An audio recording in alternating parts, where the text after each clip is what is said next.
अब इसका दूसरा मेथड मेरे पास है एवरेज यूनिट कॉस्ट मेथड, ठीक है। इसके अंदर हमारे पास एक नया टर्म आता है ACPU, जिसको हम बोलते हैं एवरेज कॉस्ट पर यूनिट, जिसका फॉर्मूला है joint cost divide by total output, ठीक है। जॉइंट कॉस्ट को हम लोग इस सवाल के अंदर भी 5 लाख ही कंसिडर कर रहे हैं, ठीक है। 5 लाख कंसिडर कर देंगे इसको, ठीक है। अब हमारे पास जो डेटा गिवन होगा वो इसके अंदर कुछ इस तरह से गिवन होगा, ठीक है। अगर सब्सिक्वेंट कॉस्ट नहीं गिवन हो तो परेशान नहीं होना है, इसका काम है भी नहीं इतना। अगर टोटल कॉस्ट मांगी हुई हो, प्रॉफिट मांगा हो, तो ये काम की है। अब जो हमने मार्केट वैल्यू मेथड के अंदर किया था, इन दोनों को मल्टीप्लाई करके, अब ये नहीं करना। हमें सिंपल आउटपुट का टोटल लेंगे, जो कि मेरा A का है 5000, B का 4000 है और C का 6000 है। इनका टोटल 15000 बन रहा है। जॉइंट कॉस्ट मेरी कितनी थी? 5 लाख थी, ठीक है। तो ACPU या फिर एवरेज कॉस्ट पर यूनिट का फॉर्मूला है joint cost upon total output, ठीक है। जॉइंट कॉस्ट 5 लाख आ जाएगी, टोटल आउटपुट 15000 आ जाएगा। जब मैं इसको डिवाइड करूँगा तो एवरेज कॉस्ट आ जाएगी 33.3333। मैं फिर से याद दिला रहा हूँ कि हमारे पास डेसिमल को 4 डेसिमल प्लेस लेनी लाजमी है कम से कम, वरना आंसर में ऊपर नीचे होगी, सर मार्क्स काट देंगे, फिर रोते रहना सारी ज़िंदगी।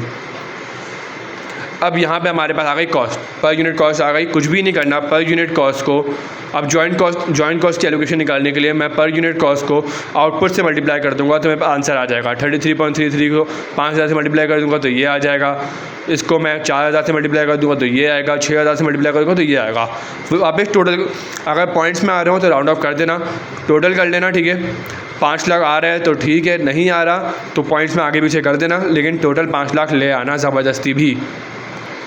अब आते हैं हम तीसरे मेथड के ऊपर। तीसरा मेथड मेरे पास कौन सा है? Weighted average cost method. Formula same रहेगा, ठीक है। कॉस्ट पर यूनिट का आउटपुट की जगह पर टोटल वेटेड यूनिट्स आ जाएंगे। वो बताता हूँ कैसे आएंगे। सवाल में हमें इस तरह का कुछ दिया हुआ होगा, ठीक है। ये प्रोडक्ट दिए हुए हैं, आउटपुट दिया हुआ है, selling price per unit, subsequent cost, weightage दिए हुए हैं, ठीक है। अब सिंपल इसका तरीका ये है, हम लोगों को पहले क्या निकालना है? कॉस्ट पर यूनिट निकालनी है। अब कॉस्ट पर यूनिट के लिए एक चीज़ का मसला यहाँ पे ये है, टोटल वेटेड यूनिट जो कि मुझे निकालने पड़ेंगे, वो मैं कैसे निकालूंगा?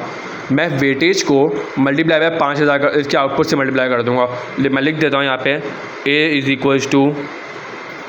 6 मल्टीप्लाई बाय 5000, ठीक है। B = 5 मल्टीप्लाई बाय 4000, ठीक। और C = 3.5 मल्टीप्लाई बाय 6000, ठीक है। तो ये मेरा क्या आएगा इसके अंदर? इससे आएगा मेरे पास वेटेज यूनिट्स आएंगे, वेटेड यूनिट्स आ जाएंगे मेरे पास। अब वेटेज यूनिट्स जब आ गए, अब जब मेरा वेटेड यूनिट्स आ गए मेरा काम आसान हो गया, ठीक है। अब ये मैंने लिख दिए, ठीक है। मल्टीप्लाई करके वेटेड यूनिट्स ये आ रहे थे। 3 लाख आ रहा है, 20,000 आ रहा है, 30,000, 20,000 और 21,000 आ रहा है। इसका टोटल बनता है 71,000 या फिर 71,000 बनता है, ठीक है। अब ये 71,000 मेरे पास आ गया टोटल। मैंने यहाँ लिख दिया 71,000 लिख दिया, ठीक है। और जॉइंट कॉस्ट को मैंने 5 लाख ही कंसिडर किया हुआ है अभी तक, क्योंकि इसका कोई सर ने सवाल दिया नहीं था, सर ने बोर्ड पे सवाल कराया था, तो 5 लाख। अब जब मैं इसको डिवाइड करूँगा 5 लाख को 71,000 से, तो मेरे पास आएगा 7.04225। फिर बोल रहा हूँ 4 डेसिमल प्लेस लेना है। अब हमारे पास ये आ गई क्या? 7.0। अब मुझे निकालनी है जॉइंट कॉस्ट की एलोकेशन निकालनी है। अब जॉइंट कॉस्ट की एलोकेशन किस तरह निकलेगी?